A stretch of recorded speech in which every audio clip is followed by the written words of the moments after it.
Hello everybody. पिछले video में हम लोगों ने बहुत सारे नाउन्स के बहुत सारे कंसेप्ट को हम लोगों ने डिस्कस किया था, कुछ रह भी गया था। आज जो बचे हुए हैं आज हम उसको डिस्कस करेंगे, ठीक है। चलो पहले मैं बताता हूँ आपको। फर्स्ट कंसेप्ट ये है, जैसे news, information, advice, scenery, pottery, imagery, poetry, stationery, crockery, cutlery, etcetera. ये चीज से बना एक्सेट्रा कह रहा हूँ। ऐसे नाउन्स हैं जिसके सिंगुलर और प्लूरल बना। इसको कैसे करेंगे? तो इसके सिंगुलर से पहले ना अ पीस ऑफ का यूज होगा हमेशा। जैसे news, a piece of news, हमेशा ध्यान रखना। लेकिन जब हम उसका प्लूरल बनाएंगे तो पीसेज ऑफ न्यूज, ठीक है। उसी तरह से information, a piece of information, plural क्या हो जाएगा? Pieces of information. ऐसे ही क्वेश्चंस इसको इंफॉर्मेशंस कर दे, एडवाइस को एडवाइसेज, ठीक है। ऐसा करके कोई क्वेश्चन आता है। मैंने क्वेश्चन भी मेंशन कर रखा है जो आया हुआ है आपका क्वेश्चन। देखो मैंने पिछले क्लास में भी बताया था, अभी मैं फिर बता रहा हूँ, बार बार ये हमेशा बताता रहूंगा। कोई भी टीचर बताएंगे इस बात को। नाउन बहुत बोरिंग चैप्टर है, उसमें दर्द करने की बहुत ज़्यादा जरूरत होती है, ठीक है। लेकिन जहाँ तक हो सकता है इसको थोड़ा इंटरेस्टिंग बनाने की कोशिश करते हैं टीचर्स, वैसे मैं भी कर रहा हूँ। इसमें लर्न तो आपको करना पड़ेगा, जो कंसेप्ट है उसको लर्न करना ही पड़ेगा।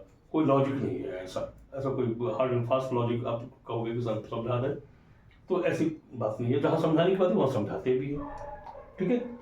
तो मैं ये कहना चाह रहा हूँ कि मैंने अभी बहुत कुछ ही नाउन्स दिए हैं यहाँ पे, बहुत सारे ऐसे नाउन्स और हैं, इसलिए तो मैंने ईटीसी लिखा है, एक्स्ट्रा लिखा है। तो इसको आपको कमांड करने का एक तरीका है कि आप क्वेश्चंस मैक्सिमम करें। इसमें नाउन से रिलेटेड जो क्वेश्चंस हैं वो बार बार जो एग्जाम्स में आए हुए क्वेश्चन है उसको आप करते चलें, ठीक है। चलो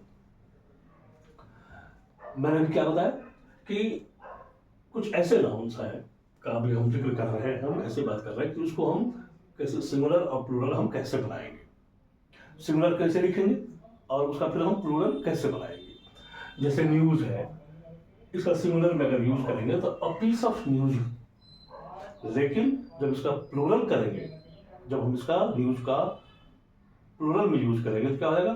पीसेज ऑफ न्यूज हो जाएगा। उसी तरह से information, advice, scenery, pottery, imagery, poetry, stationery, crockery, cutlery, etcetera. और बहुत सारे एक्सेट्रा करने का मतलब है और बहुत सारे ऐसे नाउन्स हैं जो आपको लर्न करने पड़ेंगे, ठीक है। अब देखो मैंने बताया आपको, ये मैं आपको वही समझा रहा हूँ जो एग्जाम्पल में आ रहा है आजकल। अब देखो इसी पे बेस्ड क्वेश्चन आया हुआ है आपका। क्या है question? He gave me 2 important informations I had been waiting for the previous months। देखो अभी हम लोगों ने बात की है अभी इसकी news, information, advice, scenery, pottery, imagery, poetry, stationery, crockery, cutlery की बात की है कि इसको सिंगुलर में कैसे लिखते हैं? अ पीस ऑफ न्यूज लिखते हैं, अ पीस ऑफ इंफॉर्मेशन लिखेंगे, अ पीस ऑफ एडवाइस लिखेंगे, अ प्लूरल में pieces of news, pieces of information, pieces of advice. अभी हम लोगों ने ये सीखा है। अब यहीं पर सेम क्वेश्चन देखो, ये आया हुआ क्वेश्चन है। क्या कह रहा है? He gave me 2 important informations। एक बात बताओ, अभी भी हम लोगों ने क्या देखा है कि इंफॉर्मेशन को जब हम प्लूरल बनाएंगे तो कैसे लिखेंगे? पीसेज ऑफ इंफॉर्मेशन लिखेंगे इसको, नॉट इंफॉर्मेशंस। ये बात समझ में आ रही है? तो इसका मतलब ये गलती कहाँ पे है, मिस्टेक कहाँ पे है हमारा इस सेक्शन में? यहाँ पे है, इंफॉर्मेशंस नहीं होगा। क्या हो जाएगा? He gave me 2 important pieces of information I have been waiting for the previous months। समझ में आ रही है बात? ये इंफॉर्मेशन से हम यहाँ पे कलेक्ट कर देंगे इसको। ये कैसे हुआ? क्योंकि अभी हम लोगों ने इसको पढ़ा है कि news, information, advice, scenery, pottery, imagery, poetry, stationery, crockery, इस सबको हम सिंगुलर में कैसे लिखते हैं और प्लूरल में कैसे लिखते हैं। ठीक है, तो पता था तो हम लोगों ने इसको कर लिया, अगर नहीं पता है तो फिर हम पता नहीं क्या क्या करते रहेंगे। ठीक है, तो इसमें समझने वाली बात कौन सी है, इसमें तो लर्न ही करना पड़ेगा। ठीक है ना, तो आप इसको नोट डाउन करो, फिर हम नेक्स्ट कंसेप्ट देखते हैं और उसमें बेस्ड क्वेश्चंस करते हैं। ठीक है, आप इसको नोट डाउन करो। देखो, कुछ ऐसे नाउन्स जिसके लास्ट में एफ ई हो या सिर्फ एफ हो, या तो एफ ई हो या एफ हो, तो ऐसे नाउन को जब हम प्लूरल बनाएंगे तो क्या करेंगे, एफ या एफ ई को रिमूव कर देंगे, हटा देंगे और उसकी जगह पे वी ई एस जोड़ देते हैं। जैसे कि N I F E, knife, यहाँ पे साइलेंट है, ये कभी और चर्चा करेंगे कि कैसे हम किसी वर्ड लेटर को साइलेंट करते हैं और क्यों होता है। ठीक है, उसका लॉजिक क्या होता है वो बाद में कभी करेंगे। अभी आप देखो, नाइफ, कि N I F E, knife, ये क्या है, नाउन है। और मैंने बता रखा है आपको कि आप पूरे यूनिवर्स में कोई भी नाम आप सोच लो, that is noun. All the naming words are noun. कभी कंफ्यूज नहीं होना है, ये ध्यान रखना। कुछ भी नाम हो, नाउन होगा। ठीक है, तो यूसेज कैसे होता है वो तो मैंने बताया है आपको, अब वो बताते ही रहेंगे। ठीक है, वो तो काफी एक्सटेंसिव चीज है। तो knife, F E, life, L I F ई, देखो इसके लास्ट में क्या है, एफ ई है। Wife, W I F E, wife, लेकिन यहां पर देखो सी ए एल एफ, काफ। काफ किसको बोलते हैं, गाय के बच्चे को बोलते हैं, जिसको बछड़ा, काफ कहते हैं ना, काफ लव, प्योर लव जिसको बोलते हैं। जैसे बच्चे, किसी बच्चे से कोई माँ प्यार करती है, अगर उसको डिस्क्राइब करना हो तो हम कैसे कहेंगे, काफ लव उसको कहते हैं, गाय और बछड़े का प्रेम जिस होता है। ठीक है, तो काफ होता है बच्चे को कहते हैं, गाय के बच्चे को कहते हैं। ठीक है, काफ। तो यहाँ पे एफ है, तो हाफ एफ, सेल्फ यहाँ लास्ट में एफ, और वुल्फ एफ। ठीक है, इस तरह से एफ या एफ ई वाले जो भी हैं नाउन, या तो एफ या फिर एफ ई वाले नाउन, तो उसको जो प्लूरल बनाना होगा तो एफ या एफ ई को क्या करेंगे, रिमूव कर देंगे, हटा देंगे और उसकी जगह पे हम वी ई एस का यूज करेंगे। ये हमारा कंसेप्ट है, ये रूल है। बात समझ में आ गई? ठीक है, अब देखो कि एग्जाम में इसी को कैसे तोड़ मरोड़ के क्वेश्चन देता है, क्या गलती होती है। ये देखो, ये क्वेश्चन आया हुआ क्वेश्चन है आपका, आस्क्ड क्वेश्चन है, पूछा हुआ क्वेश्चन है। The shapes of the wheat plants, ये शेप क्या होता है, नाम सुना है? कभी भी कोशिश करो कि जो सेंटेंस है उसका मीनिंग समझने की हमेशा कोशिश करो। The shapes of the wheat plants were too heavy for me to carry on the head. Shapes बोलते हैं गट्ठर को। Shapes of the wheat plants, जो व्हीट होता है ना, गेहूं के पौधे का जब खेतों से कटाई होती है ना, उसको गट्ठर बनाते हैं, और खेत से घर लाने की बात हो रही है, तो वो कह रहा है the shapes of the wheat plants were too heavy for me to carry on the head. ये जो सीड प्लांट्स का जो गट्ठर था वो इतना भारी था कि मुझे हेड पे कैरी करना, सर पे लाद के लाना मुश्किल हो रहा था, राइट। तो अभी हम लोगों ने क्या पढ़ा है कि ऐसा नाउन जिसके लास्ट में क्या हो, एफ हो, तो क्या हो जाएगा, सॉरी मैंने सिर्फ हो जाएगा, ठीक है, सॉरी, हाँ ठीक है। ऐसा नाउन जिसके लास्ट में एफ हो तो उसको प्लूरल कैसे बनाएंगे हम, उसका प्लूरल तो क्या करेंगे, एफ को हटा देंगे, रिमूव कर देंगे और उसकी जगह पे हम वी ई एस यूज करेंगे। लेकिन यहाँ पे क्या किया है, एस एच ई एफ है ही, उसको प्लूरल कैसे बनाया गया है, एस ऐड करके, तो ये क्या हो गया, ये गलत हो गया। इसका प्लूरल क्या होगा? इसका प्लूरल होगा SHEAVES। हमने क्या किया है? VES को ऐड कर दिया है और ये F को क्या किया है? रिमूव कर दिया। ये हमारा प्लूरल हो गया, ठीक है ना? तो ये देखो, ये गलती थी ना यहाँ पे। ये हो जाएगा the steps of the fig plants were too heavy for me to carry on the head। ठीक है, तो पता है, हमारे को रूल पता है, कंसेप्ट पता है, तो क्वेश्चन बन जाएंगे, आराम से बन जाएगा। अगर नहीं होगा तो फिर नहीं, कैसे कर पाएंगे? ठीक है, आप इसको नोट डाउन करो, फिर हम नेक्स्ट कंसेप्ट देखते हैं। ठीक है, क्या रूल है फिर हम देखते हैं, आप इसको नोट डाउन करो। चलो अब फिर नेक्स्ट कंसेप्ट की तरफ देखते हैं। जैसे देखो, 8 डोजन या फिर 2 डोजन, 100 या फिर 200, 1000 या 2000 कि ऐसे जो हो नाउन, तो वहाँ पे हम कभी भी उसके बाद ऑफ का यूज़ नहीं करते हैं। और एग्ज़ाम में क्या होता है कि वो ऑफ दे रखा होता है उसके आगे, तो इसका मतलब वो पोर्शन क्या हो जाएगा? गलत हो जाएगा। अब समझे बात? मैं ये कह रहा हूँ, जैसे 8 डोजन या फिर 2 डोजन, 100 या फिर 200 के बाद कभी भी ऑफ का यूज़ नहीं होगा, ये ध्यान रखना है। ठीक है, देखो एग्जाम्पल में क्वेश्चन कैसे आते हैं। He has bought a dozen of copies of British English grammar which is very popular among the students.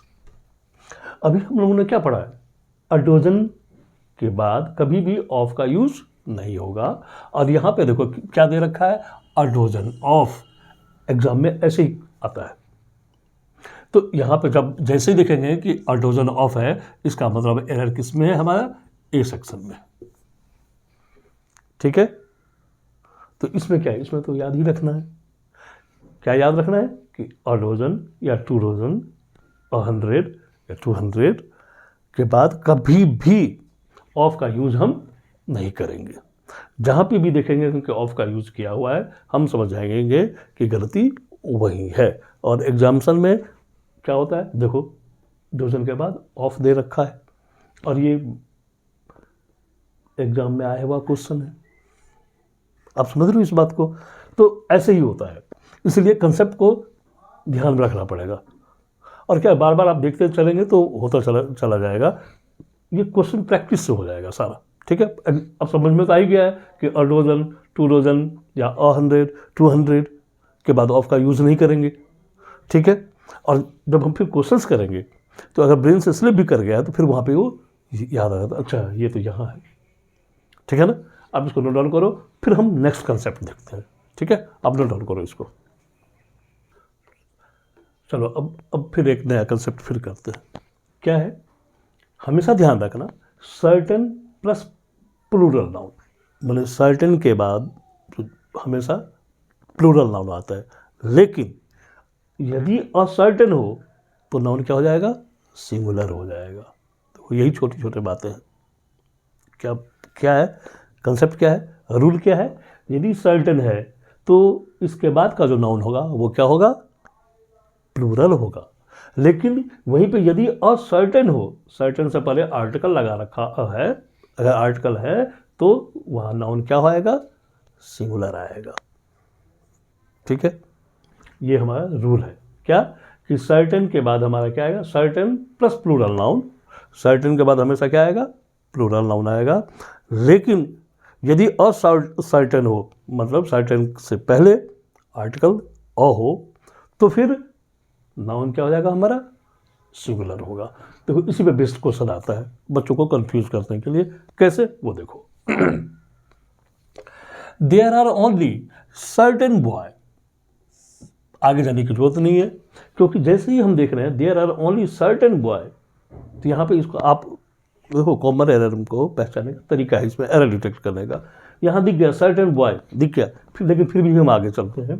There are only certain boy that are sincere and diligent and that can do well in the examination. ठीक है, ये सारे तो ठीक है। यहाँ आ जाओ, there are only certain boy. अभी तो हम लोगों ने क्या पढ़ा है कि सर्टेन प्लस प्लूरल नाउन, मतलब सर्टेन के बाद हमेशा प्लूरल नाउन आता है। लेकिन यहाँ पे बॉय क्या है, यहाँ पे बॉय तो सिंगुलर है, तो ये सिंगुलर तो नहीं होगा, यहाँ क्या होगा, बॉयज होगा, क्योंकि बॉय का ये सिंगुलर है, तो बॉय का सिंगुलर क्या प्लूरल क्या होता है, बॉयज होता है। तो हम अभी तो क्या पढ़ा है, सर्टेन प्लस प्लूरल नाउन, मतलब सर्टेन के बाद क्या आएगा, प्लूरल नाउन आएगा। यहाँ पे क्या दे रखा है, सिंगुलर दे रखा है, तो there are only certain boys आएगा, नॉट बॉय। लेकिन यहीं पर यदि असर्टेन होता तो क्या होता, यहाँ पे बॉय क्या होता, सही होता। ये ध्यान रखना, ये इस बात को जो कह रहा हूँ, यदि ये सर्टेन, देखो सर्टेन है तो इसके साथ क्या आएगा, बॉयज आएगा, प्लूरल नाउन आएगा। लेकिन यहीं पे होता, असर्टेन होता, तो यहाँ पे बॉय क्या होता, सिंगुलर होता, जो कि सही होता। समझ रहे हो बात? इसलिए आपको कॉन्सेप्ट पूरा पता होना चाहिए, आधा अधूरा नहीं होना चाहिए। नहीं तो आपको पता है कि सर्टेन के बाद प्लूरल नाउन आएगा, बस एग्जाम में असर्टेन आ गया, आप बस प्लूरल कर देंगे, आपको कहना आपने तो सही किया है, इसमें गलती हो जाती है। ठीक है, अब हम फिर नेक्स्ट आगे करते हैं। ठीक है, इसको आप नोट डाउन करो, फिर आगे देखते हैं हम। तो देखो, अब बिल्कुल नए कंसेप्ट की तरफ चलते हैं, नाउन के ही बिल्कुल नए कंसेप्ट की तरफ हम चलते हैं।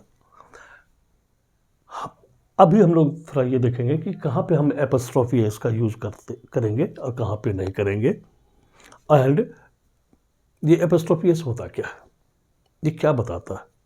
देखो, बहुत पहले हम लोगों ने बात की थी, कभी भी जैसे मैं कहता हूँ this is my car, this is your car, this is his car, तो इसमें योर, माई, हिज क्या बताता है। देखो यहां क्या बता रहा है, कार का रिलेशन किसी के साथ बता रहा है। ठीक है, ये बात समझो, इस बात को। तो कार का रिलेशन बता रहा है, मतलब कोई व्यक्ति कार नहीं है लेकिन उसका कार है, तो इसको बोलते हैं हम पोजीशन, इंग्लिश में इसको करने अधिकार, ऑनरशिप। तो इस पोजीशन को, इस ऑनरशिप को बताने के लिए हम एपस्ट्रॉफी एस का यूज करते हैं। जैसे मैं कहूं राम्स कार, यही मैं ये कब बोलूं, देखो राम्स कार, यहां पे हमने एपस्ट्रॉफी लगाया, राम्स कार मतलब राम की गाड़ी, राम का कार।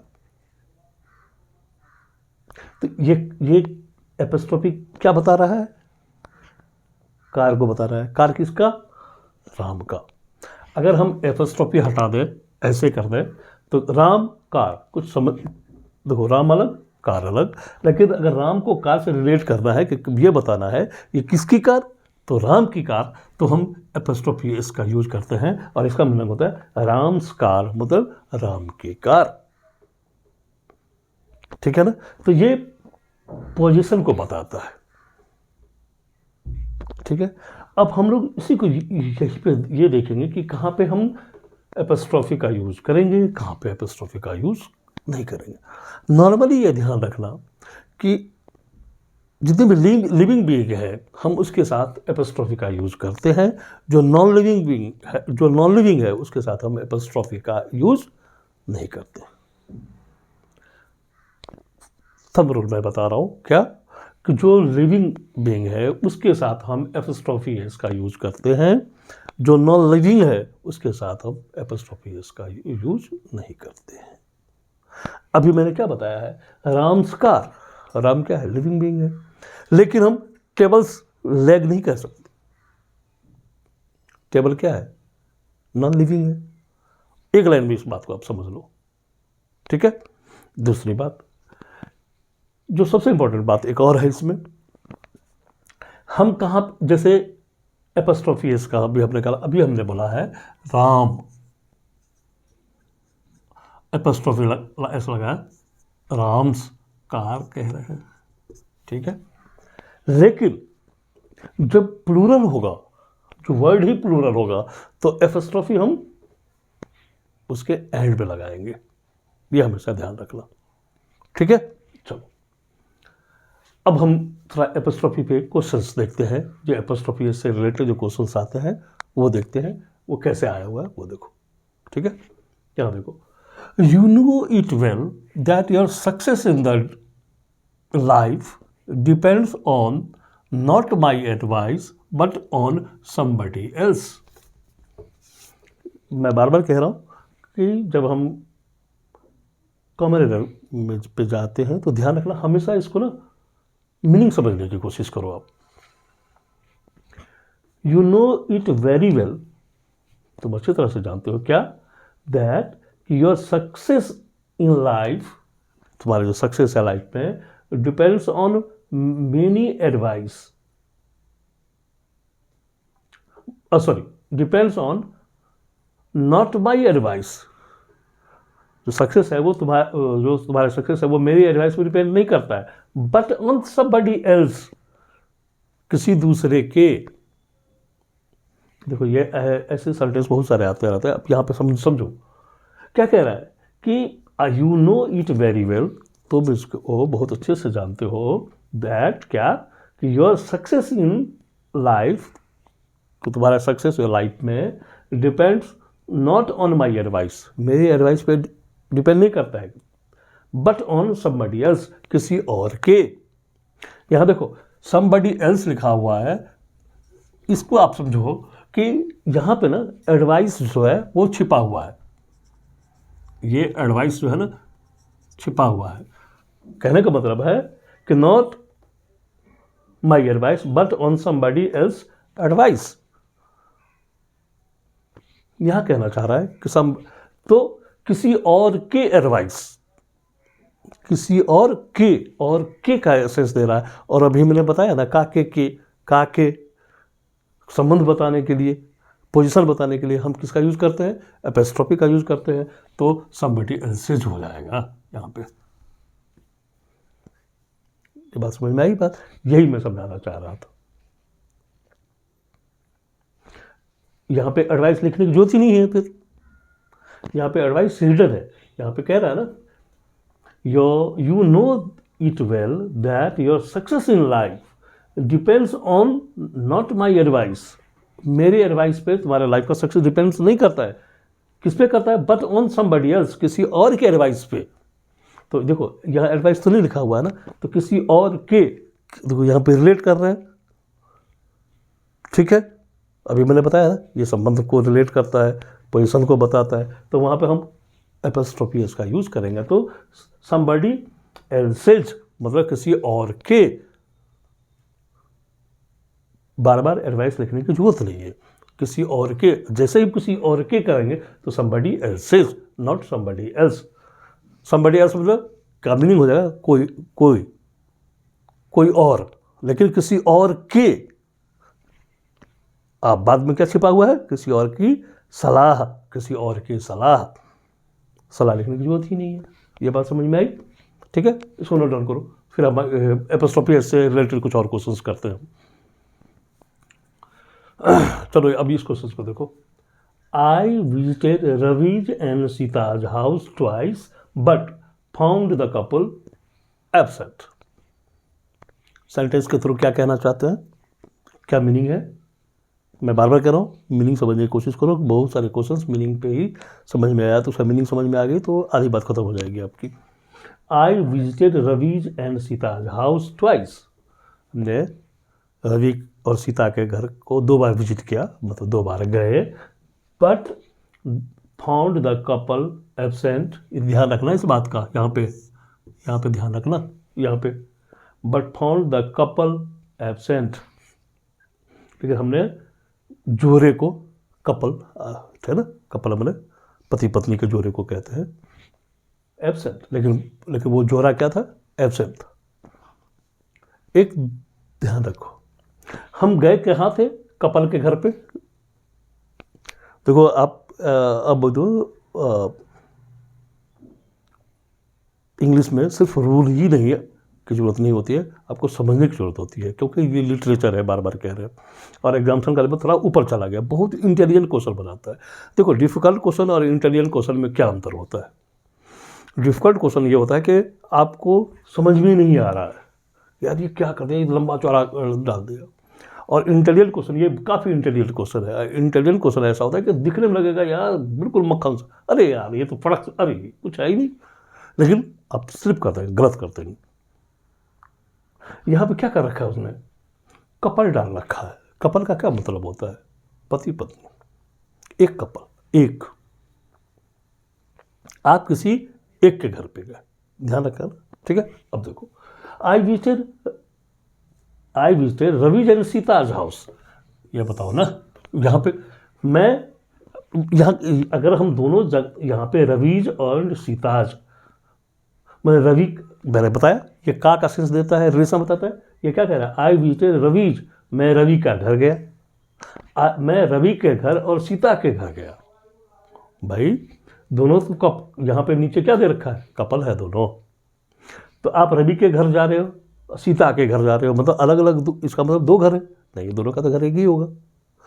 हमेशा ध्यान रखना कि जब दो नाउन एक दूसरे को फॉलो कर रहे हो ना, एंड से जुड़ा हुआ हो, तो वो एक को बताता है, दर्शाता है। तो जो बाद वाला नाउन होगा ना, वहाँ पे एपिस्ट्रोफी एस का यूज़ करेंगे हम, पहले वाले नाउन पे एपिस्ट्रोफी एस का यूज़ नहीं करेंगे। तो the correct one is I visited Ravi and Sita's house. ये क्या हो जाएगा, यहाँ पे जो एपिस्ट्रोफी है वो नहीं होगा, क्या होगा, I visited Ravi and Sita's house twice but found the couple absent. लेकिन हमने देखा कि कपल एब्सेंट है। अगर हम दोनों कर दें, देखो तो उसका मीनिंग क्या हो जाएगा कि मैं रवि के घर गया और सीता के घर गया, लेकिन कपल एब्सेंट था। तो कपल तो एक का घर तो एक ही होगा ना, तो हम जा रहे हैं दो के घर पे, एब्सेंट हम एक को दिखा रहे हैं, ऐसा तो नहीं हो सकता। इसीलिए कह रहे हैं कि इंग्लिश में मीनिंग को समझना बहुत ही इंपॉर्टेंट है, राइट। क्या सीखा अभी हम लोगों ने कि यदि तो नाउन एंड से जुड़ा हो तो पहले वाला नाउन जो होगा ना, फर्स्ट नाउन जो होगा ना, उसमें एपिस्ट्रोफी एस नहीं लगाएंगे। बाद वाला जो नाउन होगा, एंड के बाद वाला जो नाउन होगा, उसमें हम एपिस्ट्रोफी एस का यूज हम करेंगे। तो अभी हम, ये क्या हो जाएगा, आई विजिटेड रवीज नहीं होगा, इसलिए गलत। I visited Ravi and Sita's house twice but found the couple absent. ठीक है, समझ में आई। नेक्स्ट देखो, the teacher said to us that one ought, मतलब शुड का, ought मतलब शुड होता है, one ought to work hard in order to attain one goal. समझो मीनिंग, समझो क्या कह रहा है। The teacher said to us, teacher ने हम लोगों से कहा, क्या कहा, कहा कि that one ought to work hard, कि क्या है, किसी को ज़्यादा मेहनत करनी चाहिए, इन ऑर्डर टू, किस लिए, टू अटेन वन गोल, कि अपने लक्ष्य को प्राप्त करने के लिए। और हमेशा ऑलवेज रिमेंबर बच्चों, one is always followed by one's, not one. One is always followed by one's. जहां अगर हम वन है तो उसके बाद ये क्या आएगा, वंस आएगा। ठीक है, वंस एपिस्ट्रोफी एस लगा के हम इसका अंदर वंस। ठीक है, ये एपिस्ट्रोफी एस है। अरे एपिस्ट्रोफी एस क्या होता है, उल्टा कॉमा। ठीक है, ये बात समझ में आ गई। तो यहाँ पे वन नहीं होगा, ये क्या हो जाएगा, वंस हो जाएगा। ठीक है, the teacher said to us that one ought to work hard in order to attain, one नहीं, वंस गोल। क्यों, क्योंकि रूल क्या है, one is always followed by one's. One के बाद क्या आता है, वंस आता है। अगर सेंटेंस में वन वन दो बार यूज कर रहे हैं तो हम एक बार वन, एक बार वंस। बात समझ में आ रही है, ठीक है ना। ठीक है, देखो मैं बार बार कह रहा हूँ, ये चैप्टर अनफैथमेबल है। अनफैथमेबल को बोलते हैं, जैसे ओशन क्या होता है, ओशन इज अनफैथमेबल, मतलब अगाध, अगम्य, पार पाना मुश्किल है। उसी तरह से नाउन में भी यही बात है, क्योंकि मैंने बताया ना कि नाउन पूरे ब्रह्मांड को आप देख लो, नाउन है। ठीक है, इसके यूज करने का तरीका अलग होता है, इसलिए कह रहे हैं कि ये इसमें प्रैक्टिस की जरूरत है। अब देखो कितना ईजी, अगर जो बात समझ में आ जाती है कितना ईजी होता जा रहा है। और अपने को विद्वान तो बनना नहीं है, जो एग्जामिनेशन पॉइंट ऑफ व्यू से जो इम्पोर्टेंट है हम लोग उसी की बात करेंगे, उसी की चर्चा हम लोग यहाँ पे कर रहे हैं। राइट, राइट डाउन, कुछ और है जो इसको मैं देख रहा हूँ, ठीक दो। अब देखो, being sure of his success, he told his friends that he would never forget his enemies' names. कहाँ मिस्टेक है, ढूंढो इसको। देखो मैं बता दूं, ये एपिस्ट्रॉफी से रिलेटेड है। फिर being sure of his success, उसको अपने सफलता पर 100% विश्वास था। ही टोल्ड हिज फ्रेंड, उसने अपने दोस्त को बताया क्या, that he would never forget, वो कभी नहीं भूलेगा हिज एनिमीज नेम्स। देखो यही मैंने बताया ना, he would never forget his enemies names, वो एनिमीज के नाम को कभी नहीं भूलेगा। थोड़ा सा अगर ध्यान दिया होगा तो समझ में आ जाएगी। एनिमी के नाम को नहीं भूलेगा, तो एनिमीज नेम, तो रिलेशन बता रहा है। तो जैसे ही एनिमी का नाम नहीं भूलेगा तो वहाँ पे हम किसका यूज करेंगे, हम एपिस्ट्रॉफी एस का यूज करेंगे। यहाँ पे एपिस्ट्रॉफी एस तो है ही नहीं। और मैंने आपको क्या बताया है कि एनिमीज क्या है, प्लूरल है, बहुत सारे शत्रु। तो यहाँ पे एपिस्ट्रॉफी एस कहाँ लगाएंगे, हम लास्ट में लगाएंगे। तो यहाँ पे क्या हो जाएगा, यहाँ पे एनिमी ऐसे हो जाएगा, ठीक है, ऐसे लगा दो एपिस्ट्रॉफी एस। ये बात समझ में आ गई या नहीं आई? अरे मैंने ये सीधा लगा दिया, उल्टा कॉमा लगेगा ना। ये एपिस्ट्रॉफी एस कैसे ऐसे होता है ना हमेशा, ये ध्यान रखो ना। सीधा कॉमा को उल्टा कर दो, जिसको इन्वर्टेड कॉमा नरेशन में हम लोगों ने पढ़ा है ना, इन्वर्टेड कॉमा, ठीक है। इस बात को समझने की कोशिश करो जो मैं समझाना चाह रहा हूँ आपको। एग्जामिनेशन देखो, आपको एग्जामिनेशन में ऐसे ही कंफ्यूज करता है वो। आप देखोगे एनिमीज है, प्लूरल है, कोई दिक्कत ही नहीं है, लेकिन आप मीनिंग तो देखो। Being sure of his success, being sure of his success, वो अपने वो बिल्कुल वो श्योर था कि वो अपने सक्सेस पे। ही टोल्ड हिज फ्रेंड, उसने अपने दोस्त से बताया, क्या बताया, that he would never forget, वो कभी नहीं भूलेगा हिज एनिमीज नेम, अपने दुश्मनों का नाम। दुश्मनों का, देखो का रिलेशन एस्टैब्लिश हो रहा है, तो जहां पे रिलेशन एस्टैब्लिश होगा मतलब that is positive case, position है ना। तो पॉजिटिव केस में क्या होता है, वहां पे एपिस्ट्रॉफी एस का यूज करते हैं। क्लियर है, ठीक है, आगे बढ़े। देख रहे हो कि कंसेप्ट अगर पता है तो हमारा क्वेश्चन कैसे आराम से बन जाता है। इसलिए कह रहा है कि इंग्लिश बहुत ही ईजी चीज़ है, यदि इसको हम बिल्कुल ही आराम से समझें तो। परेशानी कहाँ आती है बच्चों को, थोड़ी सी बात समझ लेते हैं लोग और फिर उनको लगता है कि सारी बातें हो गई। नहीं, मैं बार बार कह रहा हूँ कि आपको एक एक छोटी छोटी बातों पर ध्यान दो और देखो कि आपको सारे क्वेश्चंस 10 अगर कॉमन एरर है 10 के 10 बन जाएंगे। और ये कॉमन एरर ही नहीं है, ये सारे जगह काम आने वाली चीज़ है, ठीक है। अब आगे बढ़ते हैं हम लोग, फिर देखते हैं। यहाँ देखो क्या गलती है। I appreciate you, very good, helping the poor who are really the most ignored, completely deprived section of our society. I appreciate you, मैं आपको अप्रिशिएट कर रहा हूं। क्यों कर रहे हैं? आई अप्रिशिएट यू, क्यों? क्योंकि हेल्पिंग द पुअर, आप पुअर की मदद करते हैं, who are really the most ignored, जिनको बहुत ज़्यादा इग्नोर किया गया है, एंड कंप्लीटली डिप्राइव्ड, जो वंचित है, जिनको कोई सुविधा नहीं। डिप्राइव्ड का मतलब वंचित, सेक्शन ऑफ आवर सोसाइटी। आप ऐसे लोगों की सेवा कर रहे हैं जो कि सोसाइटी में वंचित है, ठीक है।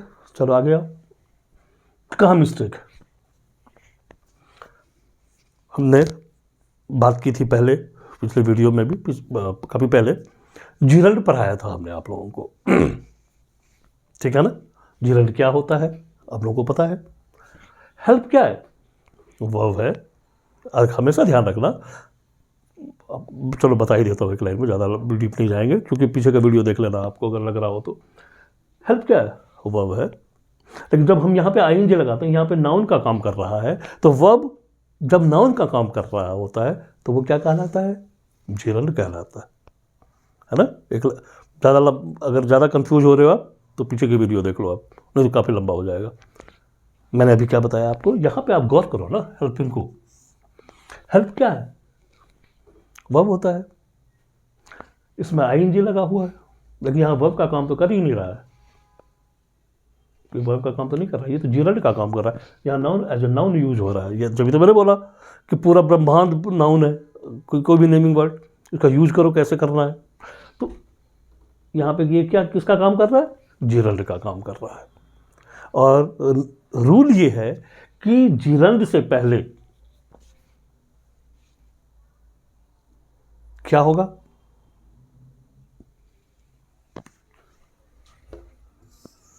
ये पॉजिटिव केस में होगा। यू किस में होगा? पॉजिटिव केस में होगा। तो यू का पॉजिटिव केस क्या होता है? योर होता है, नॉट यू होता है। तो यहां पे गलती कहां है? योर होगा। ये बात समझ में आ रही है? देखो, मैंने अभी आपको ये समझाया है, ये जो हेल्पिंग है यहाँ पे, ये जीरंड है, एज ए जीरंड काम कर रहा है। तो जीरंड से पहले पॉजिटिव केस आता है। जीरंड से पहले क्या आता है? पॉजिटिव केस का यूज हम करते हैं। तो यू क्या है? सब्जेक्टिव केस या फिर ऑब्जेक्टिव केस, क्योंकि मैंने बता रखा है आपको, यू सब्जेक्टिव केस में भी यूज होता है, यू ऑब्जेक्टिव केस में भी यूज होता है। लेकिन यू का पॉजिटिव केस क्या होता है? योर होता है। तुम्हारा, योर पेन, तुम्हारा। तो यहां पे क्या दे रखा है? Subjective case.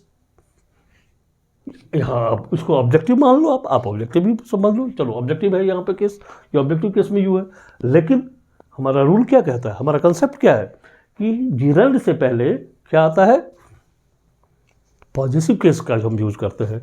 तो यू तो हो ही नहीं सकता, तो यहाँ पे क्या आ जाएगा? योर होगा। इसकी जगह पे क्या होगा? योर होगा। This is a mistake here, right? ये बात समझ में आ गई? यू की जगह पे क्या होगा? योर होगा। यही चीज मैं कह रहा हूं कि आपको अगर रूल पता है जब भी तो आप कर पाएंगे, जब रूल ही नहीं पता नहीं कर पाएंगे। फिर पहली बात कि आप जीरंड को पहचानो। तो जीरंड को पहचानने के लिए आपको जीरंड पता होना चाहिए, जीरंड होता क्या है। इसलिए कह रहे हैं कि इंग्लिश में एक कड़ी दूसरे से जुड़ा हुआ है। आप चाहेंगे कि हम एक सिरा पकड़ के कर लें, इम्पॉसिबल, राइट? फिर तुक्के वाली बात हो जाएगी। ठीक है, हम नेक्स्ट फिर आते हैं। इतनी बात समझ में आ गई?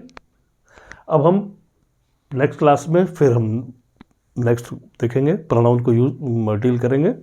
अभी हम लोगों ने इस तरह से ये सारे क्वेश्चंस कर लिए नाउन से रिलेटेड जो भी था। ठीक है, अब नेक्स्ट क्लास में फिर हम आगे हम करेंगे। अगर आप लोगों को कोई डाउट्स हो इससे रिलेटेड, नाउन से रिलेटेड, कोई भी डाउट्स आ रहा हो तो आप कमेंट सेक्शन में लिखो, हम उसको सॉल्व कर देंगे। कोई सा भी डाउट हो नाउन से रिलेटेड, कुछ भी हो, ठीक है? ओके देन, फिर नेक्स्ट वीडियो मिलते हैं। ठीक है।